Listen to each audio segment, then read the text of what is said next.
Perfecto. Bueno, pues ahora retomamos la conversación que veníamos sosteniendo con Ángel Merino.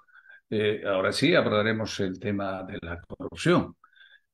Hay varios estudios sobre esta materia, hay una literatura abundante, pero hay algunas fuentes más o menos creíbles acerca de las cifras que se publica en torno a la corrupción en nuestro país. Por ejemplo, el INE publica cada cierto tiempo datos acerca de la corrupción en el Perú y el último informe revela que el 54,1% de peruanos, si este dato comparamos con otros países de América Latina, como por ejemplo Argentina, dice el 33% para ese país. Es decir, el 33% de la población argentina cree que un problema central es la corrupción. Luego está Colombia, 31%, Brasil está en 26% y Chile 17%. Es decir, el 17% de chilenos creen que la corrupción es un problema importante. En cambio, en nuestro país, 54,1% de peruanos creen que el problema central es la corrupción. Bueno, es una cosa realmente asombrosa, ¿no? La diferencia que hay entre un país y otro país. Por otro lado, la Contraloría General de la República tiene una especie de observatorio de corrupción, ¿no? Que permite conocer cómo está evolucionando este problema en el país. En los últimos años ha publicado una serie de datos. Hay varias cifras que contiene ese informe, pero más o menos decir que el costo de la corrupción para la economía es el 4% del Producto Bruto Interno, que es muchísimo dinero. Hay quienes, como la Cámara de Comercio de Lima, dicen que esto representa más o menos entre el 15 y 20% del presupuesto nacional. Es decir, cada año o casi un cuarto del presupuesto nacional se va en corrupción. Hay otros que dicen que el presupuesto, digo, la corrupción asciende a más o menos a 25.000 millones de soles anuales. Esto es una cosa realmente loca, ¿no? Es decir, todo podría uno tranquilamente concluir diciendo de que el grueso de millonarios que tenemos en el Perú es gracias a la corrupción.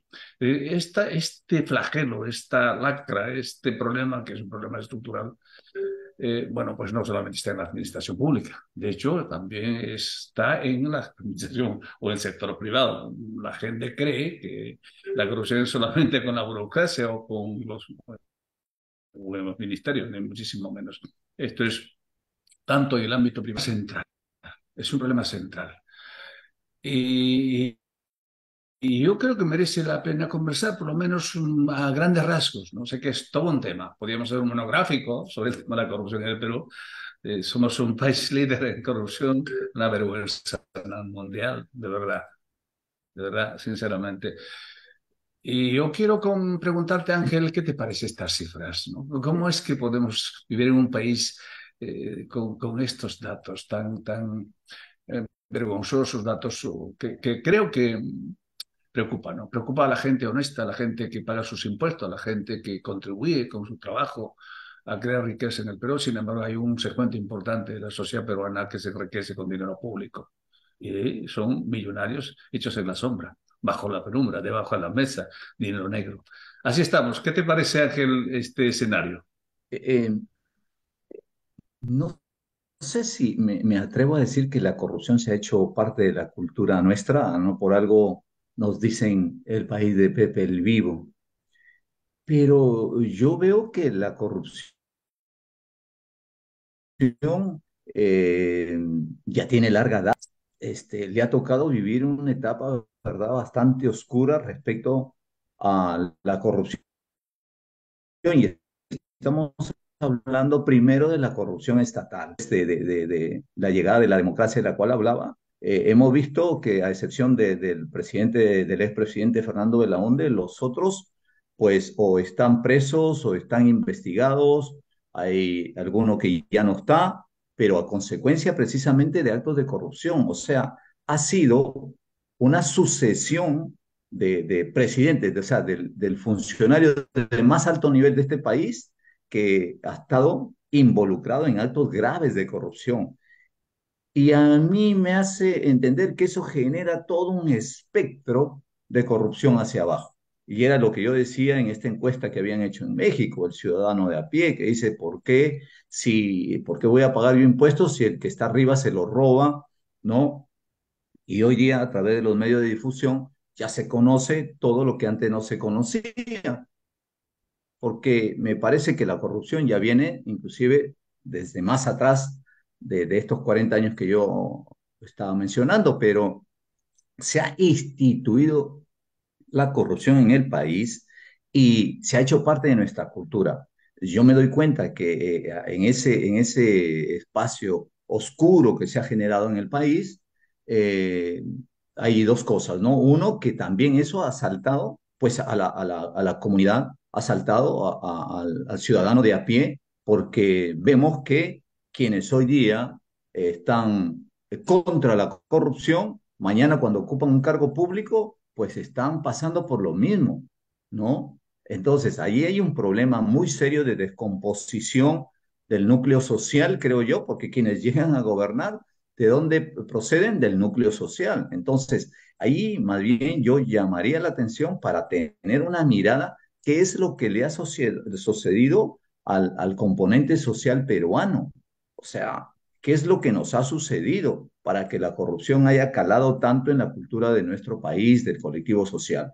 Y lo otro es que vemos que realmente las políticas de Estado no son ni siquiera tibias para hacer frente a esta realidad, porque obviamente, y lo vemos desde el Parlamento o desde otros espacios de la gestión del Estado, que no hay realmente lineamientos claros para afrontar la corrupción. Pues más bien utilizar ciertas instituciones del Estado para sus fines y oscuros intereses. O sea, ese es el análisis que hay como comportamiento. La Contraloría no se ha dado abasto, no han habido realmente, entiendo yo, una decisión clara del Estado de fortalecer la Contraloría o de establecer mecanismos que le permitan a la Contraloría, pero aún así, realmente las cifras que nos ofrecen son cifras que nos dicen que podríamos hacer muchísimo frente a la realidad, por ejemplo, de recesión en la que nos encontramos hoy día y una cantidad de dinero brutal que se va por temas de corrupción y que bien podrían ser utilizados, ¿no? en políticas de bienestar de la comunidad. ¿Eh? Ángel, bueno, se dice que en todas partes se cuecen habas, ¿no? Efectivamente, en todas partes hay corrupción, en los países ricos, en los países Sí, pobres, en todo el mundo hay corrupción, pero hay niveles de corrupción, ¿no? Hay así es. grados de corrupción. Entonces, había que tomar nota de esos países que tienen niveles más bajos de corrupción, cómo combaten, cómo han atacado, cómo están resolviendo. Y yo conozco países que los niveles de corrupción son mínimos. Y vuelvo al caso de China, ¿eh? Vuelvo al Ujú. caso de China, que en China los niveles de corrupción prácticamente son mínimos, mínimos. Las hay, pero mínimos. Uno, dos, eh, hay un dicho que dice grandes males, grandes remedios. Pareciera ser que nuestra legislación penal es muy laxa, muy generosa. Tú eres abogado, además, has estudiado una maestría en Derecho Penal. Eh, Realmente hay sanciones, hay, digamos, leyes en nuestro país que puede de alguna forma ayudar a atacar este problema de la corrupción o la legislación nuestra es muy generosa y eso hace que la corrupción en nuestro país florezca. Florezca, realmente la corrupción florece, ¿no? Eso es lo que yo veo, que hay cada vez más y más y más. Y nosotros ahí trabajando honestamente, intentando salir adelante con nuestro esfuerzo, pagando nuestros impuestos, y sin embargo hay un grupo de gente que está haciendo dinero debajo de la mesa, en las cloacas de la economía. ¿Y eso cómo lo ves? ¿Hay leyes o no se puede hacer algo más en el país? A ver, ¿O yo estamos creo que, convencidos? no, yo creo que las leyes penales han ido incrementando las penas en los últimos años, pero yo creo que nos confundimos cuando solamente creemos o creemos que solamente la ley penal como tal va a solucionar el problema de la corrupción. Y ahí tenemos que ver nuevamente al ser humano. ¿Quién aplica la ley penal? Porque las penas de verdad son severas. Las penas son severas. Uno, que a mí me parece que la ley penal como tal no va a solucionar el problema, sino que tiene que haber un sistema de justicia fortalecido, un sistema de justicia que realmente sea efectivo en la administración de justicia y que hayan procesos céleres y la aplicación de la ley penal conforme debe ser. Y ahí vemos de verdad que si le echamos una mirada, el caso Lavajato, y lo digo sin ningún temor, se ha evidenciado en el Perú, pero porque han habido investigaciones que se originaron en Brasil, si no aquí todo estaba dormido. O sea, hay ineficacia de los agentes involucrados en la persecución del delito aquí en el Perú y ahí hay que hacerle un análisis muy rápido cómo está funcionando el sistema de justicia penal. Se hizo la reforma de justicia penal pensando en Probablemente mal, ¿no? Porque no hay el que ni esa reforma iba a llevar a mayor eficacia, pero a mí me parece que es muy poco lo que ha conseguido porque se aplicó mal la reforma, ¿no? Y allí hay un tema que mirar porque no está dando resultados, y no es por el modelo, sino por cómo lo están aplicando jueces, fiscales y policías. Entonces, esa es una parte, ¿no? No hay un sistema judicial que esté haciendo, no, un sistema de justicia penal, no un sistema judicial, un sistema de justicia penal como un todo que esté haciendo su trabajo de la mejor forma. Y lo otro es que en realidad eh, me parece que también tenemos que echarle una mirada una vez más a la devaloración del comportamiento del individuo. Otra vez regreso al núcleo social. Digo que están, y ojo que todos los días vemos que hay detenciones, que hay sentencias, pero aún así yo me doy cuenta que no pasa nada con aquellas alcaldías, o sea, como si estuvieran viviendo en una burbuja y siguen en la fiesta de la corrupción. O Pero sea, hay un tema, tú que eres abogado, me imagino que litigas y conoces un poco los entresijos del Poder Judicial, ¿no? Una de las instituciones, el ranking de instituciones más corruptas es el Poder Judicial. ¿Cómo atacamos el problema? Eso dicen las encuestas, yo no lo digo, ¿no? El Poder Judicial. Entonces, ¿cómo encaramos este problema? ¿Dónde está el quid de la cuestión, como dicen? ¿Qué hacemos? yo creo que una vez más hay que proponer, hay dos aspectos en cuanto a la persecución del delito. El aspecto preventivo ya lo vimos, hay que implementar realmente herramientas tecnológicas, hay que gestionar mejor la prevención del delito y eso nos va a ayudar muchísimo, yo estoy seguro. ¿No? Y eso es lo que hace China, eso es lo que hacen los países desarrollados. Y en cuanto a la persecución de la corrupción como comportamiento delictivo asociado al crimen organizado, tenemos que mirar el sistema de justicia penal. Y ahí hay que ver qué aspectos de la reforma del sistema de justicia penal y promover aquellas modificaciones que tengan que implementarse y que dejen poco margen para que jueces, fiscales, policías y otros agentes que participan en el sistema no tengan espacios para mayor corrupción. Y lo otro es que se tiene que implementar también en aquellos seres humanos componentes de ese sistema una mirada como seres humanos que no ha habido, ¿no? Hace poco, de verdad, yo estaba en la policía y hace poco los policías ganaban sueldos de miseria.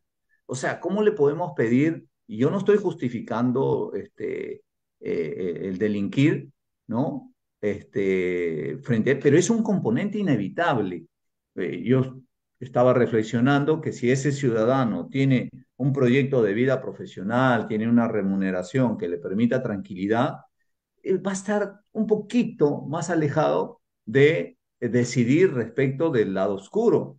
Entonces, y allí sí cabrían penas drásticas, penas severas, ¿no? Yo te doy un proyecto de vida profesional, ¿no? Te doy el bienestar, pero sí te aplico, saca los pies del plato, como se dice comúnmente, y te aplico leyes penales, pero leyes penales que realmente signifiquen aunque no quiero decirlo, pero realmente que sean muy drásticas. Pero Ya, primero te ofrezco también, y eso es lo que no ha totalmente. habido, me Ángel, parece, hay un ¿no? tema que me parece importante escuchar tu opinión. Repito, tú eres abogado, me imagino litigas y conoces el monstruo por dentro. Hay dos cosas básicas, en mi modesta opinión: celeridad en la justicia y severidad en el castigo. Pero resulta que una de las instituciones públicas que más ha crecido en el país es el Poder Judicial. El país se ha judicializado, se ha judicializado. Vas a encontrar una oficina del Poder Judicial en todo Lima. El ministro de Educación, el ministro de Economía que era antes, es que está por todos lados. Y eso es ¿por qué? Pues porque no hay celeridad en la justicia, se dilata demasiado, se judicializa todos los casos. Es que hay una trampa terrible. ¿Qué hacer? Al margen del tema humano, ¿no? Yo tengo una teoría sobre eso, qué hacer con el tema humano, pero este es el monstruo en el que estamos viviendo en el país. Hay procesos que duran 20 años, 25 años, y lo sabes muy bien. Y eso no se puede hacer en 10 Sí. años, 5 años, en 4 años. ¿Por qué no más celeridad en el proceso? ¿Qué hay? Entonces, la legislación A ver, yo, seguramente permite eso, ¿no? Sea, lo que a llamamos ver, la legalidad de los abogados hacen que, oye, pues se apele y se apele y se apele y se apele y al final llega hasta la corte, no sé hasta dónde más, y al final el proceso dura 25 años, un cuarto de siglo. ¿Cómo se... yo creo que con la reforma del sistema de justicia penal hay que ser, creo, ahí un poquito detenernos para tener una mirada objetiva. Con la reforma del sistema de justicia penal se ha mejorado en la prontitud, porque en el sistema inquisitivo sí se daban casos de 20 años y lo que sucede es que hay casos remanentes de aquel modelo que todavía pues no terminan, no concluyen, ¿no? Ya menos mal que son poquísimos los que quedan. Con el modelo acusatorio se ha dinamizado un poco más la celeridad, es uno de los principios de ese modelo, pero hay que mirar el sistema, porque no es solamente el tema de los jueces, el tema involucra al Ministerio Público, a la policía y a otros agentes. Por ejemplo, el Ministerio Público, si el Ministerio Público tiene 2, 3 años, según lo que le permite la ley procesal, investigar, pero no llega a nada, o sea, no puede argumentar un caso para el actor principal aquí, para realmente hoy día, frente al modelo acusatorio, tener una sentencia judicial condenatoria, es el fiscal. Por favor, no perdamos de vista. Lo que sucede es que yo veo de manera recurrente que los fiscales no han podido argumentar las teorías incriminatorias que han llevado ellos a juicio. Y eso, pues el juez eh, se da ya ahí una chance, a veces por aplicar la ley o a veces por otros aspectos alejados de la ley, que aprovecha realmente las deficiencias que presenta el caso por un trabajo que no está haciendo bien el Ministerio Público y la policía también, porque no olvidemos que la primera etapa es la de los policía? casos que se llevan a un juicio los tiene la policía. Y allí, de verdad, yo sí me detendría a por qué la elaboración del libro que formulamos, porque lo que yo veo es que precisamente la Policía Nacional, frente a la entrada en vigencia del modelo acusatorio, este modelo exige un cúmulo probatorio que pueda superar el umbral de la duda razonable, a diferencia del modelo inquisitivo en que solamente la confesión posibilitaba la sentencia, acá no, pero no podemos evitar eso porque el modelo acusatorio es resultado de esa evolución de los derechos humanos y no podemos alejarnos de él, es una realidad. Pero ¿qué pasa? La policía no se preparó, y lo digo con mucho dolor, pero la policía no se preparó para hacerle frente a la exigencia de las formalidades que traía el modelo acusatorio. Por eso la necesidad de que la policía sea implementada de manera tecnológica, en laboratorios criminalísticos, en capacitación, pero ojo, que ahí hay un tema también importante. Yo tengo una tesis en ello, una tesis de mi maestría en gestión pública, que el Ministerio Público asumió equivocadamente la investigación del delito y hoy día ya el Ministerio Público ha colapsado, ha sido superado, ¿no? por la carga que tiene y no puede hacer ni su papel de acusación en juicio ni su papel de investigador. O sea, el papel de investigador le correspondía a la policía, pero la policía hoy día tampoco está en capacidad ¿no? porque no se preparó Voy a para un eso. poco lanzar la espada, Ángel. Bueno, yo soy académico y un poquito me interesan los temas sociales, temas de justicia y estas cosas, ¿no? Y el comentario que se teje en esos ambientes académicos y empresariales, pareciera ser que la formación académica de los jueces, de los fiscales, de quienes hacen justicia, no es buena. Dicen, yo no estoy tan convencido de ello, a lo mejor sí, los mejores abogados, los mejores, digamos, letrados, están en el sector privado, están en las grandes corporaciones, están en esos grandes estudios de abogados. Y los abogados, los jueces, estos letrados fiscales que están administrando la justicia, son precisamente aquellos que tienen una formación académica débil. No son los mejores abogados los que están impartiendo justicia. ¿Puede estar ahí la causa del problema? No, yo tengo mi reserva allí. Tengo mi reserva porque he visto también muchos abogados de entidades privadas que de verdad no están bien ubicados. Y yo lo he visto porque me han solicitado asesorías de estudios privados y de verdad que veo que no están muy bien ubicados. Entonces, a mí me parece que hay de todo. Hay de los buenos, de los regulares y de los que no llegan a regulares, tanto en el ámbito privado como en el ámbito estatal. Y a mí me parece que si bien es cierto, puede ser un componente que también concurre en esta problemática, me parece que no es el componente principal.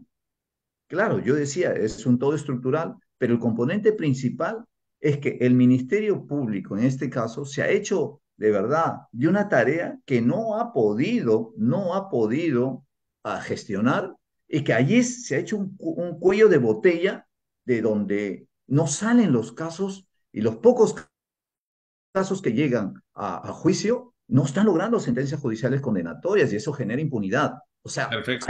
veamos las estadísticas, hay un Vamos, pequeño margen.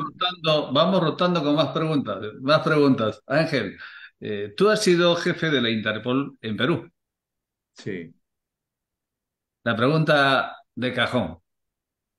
Hinojosa, el famoso abogado, juez, no sé qué es, de los cuellos blancos, del grupo esto de los cuellos blancos. ¿Y por qué no se pudo capturar, traerlo aquí a la justicia y castigarlo como se merece? ¿Qué ha pasado con Inostroza? Y a ¿Qué ver, yo papel le digo, juega en el sistema yo, Interpol? yo tengo una experiencia muy, muy personal con Inostroza, A ver. porque yo fui, y lo digo así con mucha humildad, yo fui el que gestionó la captura, la coordinación de la captura de Inostroza en España, con Interpol España. Cuando estuvo Vizcarra, yo coordiné con mi par de la OCN de Madrid y logramos la captura de Inostroza. Pero ¿qué sucede allí? Que Inostroza ha sido un tipo muy hábil, conocedor de todas las leyes, ¿no? Y ha ido haciéndose de algunas bondades que la legislación europea le ha tendido, le ha ofrecido. Y él se ha ido haciendo, pero también es cierto que desde el Estado peruano no ha habido en esa tarea también un mejor trabajo, ¿no? No ha habido un mejor trabajo para lograr realmente a través de los procuradores o de quienes representan al Estado peruano una solución más efectiva que permita la extradición de Inostroza. Y él ha aprovechado eso, y hay que decirlo de verdad, él ha aprovechado ese mal trabajo que se ha hecho, entre comillas, y se ha ido haciendo de las bondades de la legislación europea y ha ido saltando ya ahora de un sitio a otro. Pero no es que no se pueda hacer. Desde la mirada de Interpol, él sigue con orden de captura internacional, pero no sé si estará vigente o no, porque ese es trabajo del Poder Judicial. Yo Pero ya, recuerdo, pero dijiste tú, Ángel, que lo han capturado, ¿no? Lo han capturado en Madrid, en en Madrid España. estuvo capturado, pero le dieron comparecencia a él. Ya, entonces, a lo mejor aquí hay un problema de compinches, ¿no? Entre los jueces de Perú y los de España, yo no lo sé, No, pero no, no, algo. no, yo de verdad, ahí sí, no creo eso, me negaría a creer porque he visto que la ¿Por qué? justicia, Entonces, la falta digamos, de celeridad en este caso, lo que pasa es más bien que no se ha fundamentado de la mejor manera aquí en el Perú el requerimiento de extradición. o sea, no Ese saben es, los jueces, aquí las autoridades que imparten justicia no saben hacer eso. Eso es lo que le quiero voy a, decir. ¿Miguel?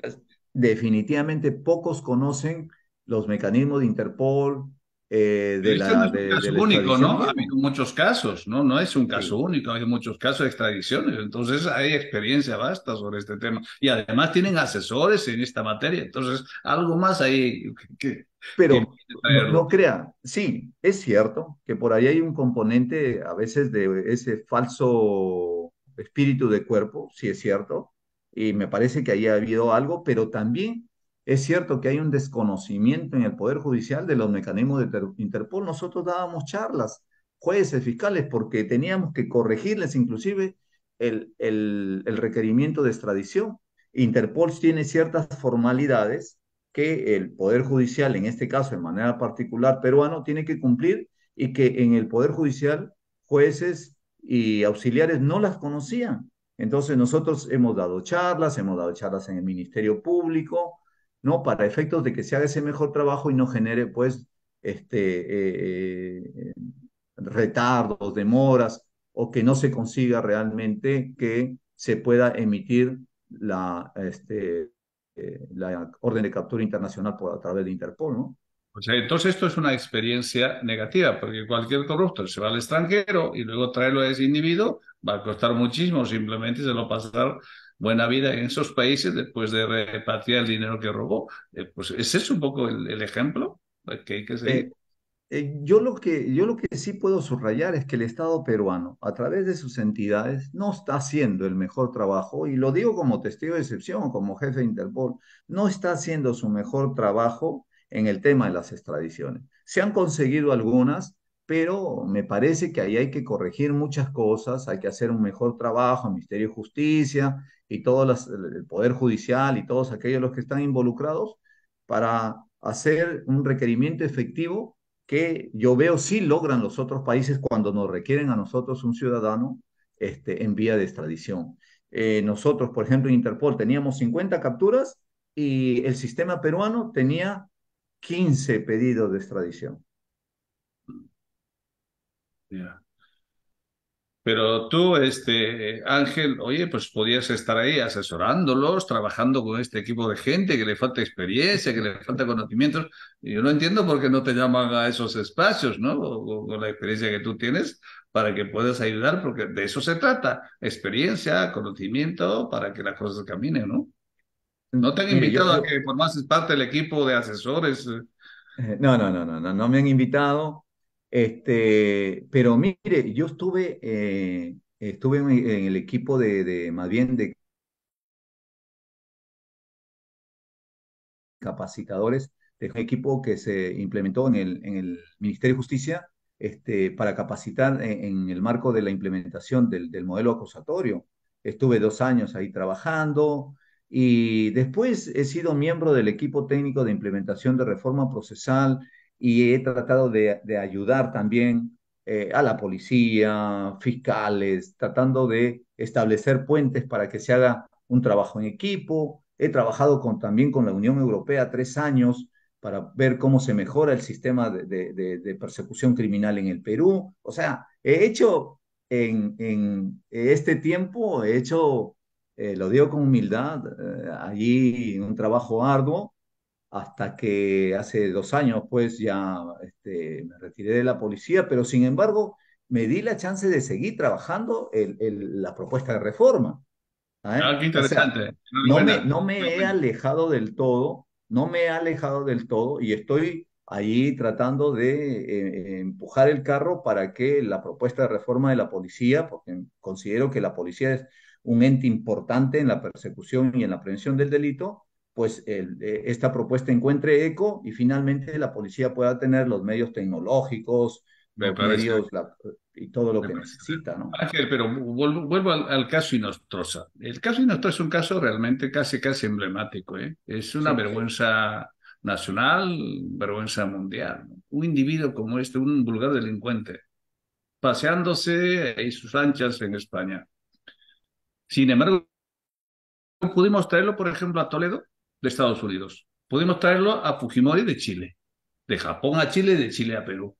Sin embargo, a este individuo no lo podemos traer. ¿Qué es lo que está pasando? ¿Es que el Poder Judicial siguen ahí también, digamos, copado por la gente de los cuellos blancos? A ver, A ver, hablemos un poquito sí, claramente. sí, De sí, eso sí. se Yo trata. de verdad que evitaría especular, de verdad, para no caer pero cuando se hizo, cuando se hizo el trámite de extradición, que logramos hacerlo en un día, el pedido de la orden de captura internacional en un día y trabajamos toda la noche en Interpol con un magistrado se molestó porque estábamos trabajando con esa celeridad.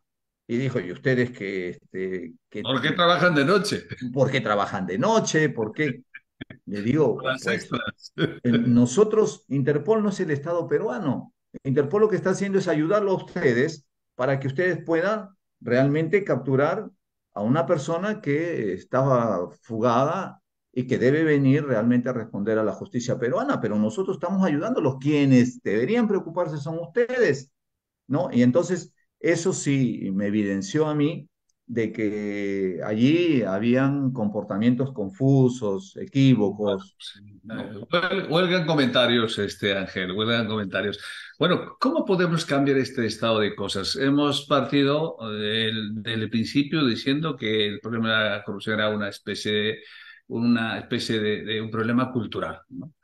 Se habla en distintos medios, hay gente que habla de una especie de revolución moral. Necesitamos una auténtica revolución moral, pero simultáneamente necesitamos celeridad en la justicia y severidad en el castigo.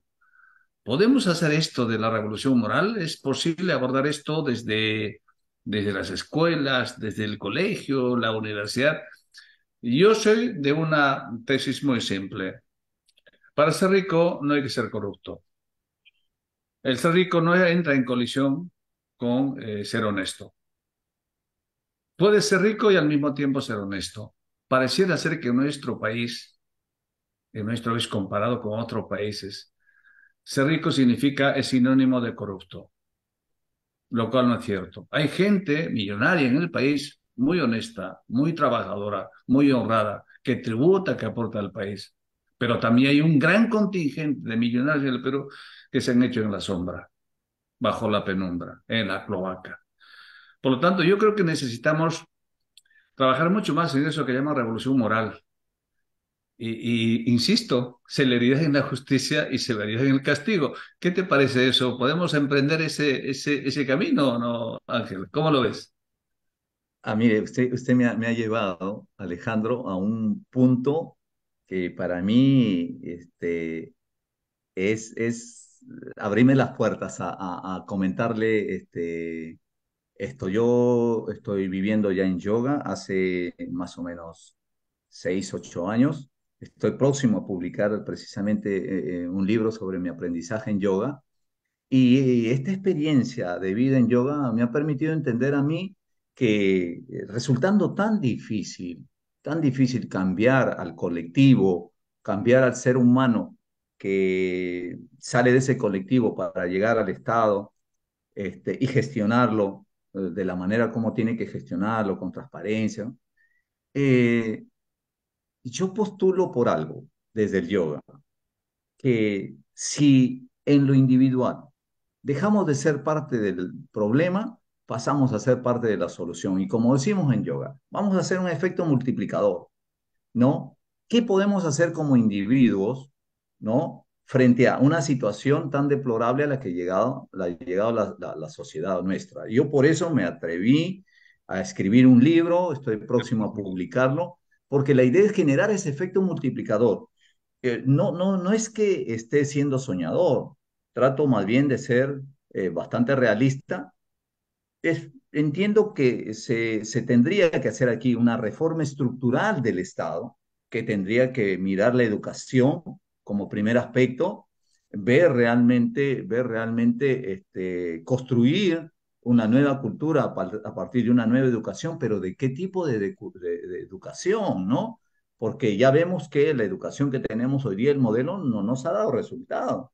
Entonces, me parece, como yo lo digo también en el tema de la policía, necesitamos una educación en valores y virtudes, una educación que nos haga entender que definitivamente hay caminos que nos pueden llevar a la realización personal sin necesidad de entrar en espacios oscuros o realmente tener pues que colisionar con los intereses legítimos también de los otros seres humanos. Entonces, yo creo que si no podemos tener desde el Estado una reforma estructural de la sociedad nuestra, nos queda trabajar en lo individual, ¿no? Totalmente, Eso es lo totalmente, que, y totalmente. por eso es que trabajando desde lo individual, ha resultado, por ejemplo, esta propuesta de implementación para el desarrollo de la policía, con un grupo de amigos que también, de verdad, son excelentes, que tiene el asesoramiento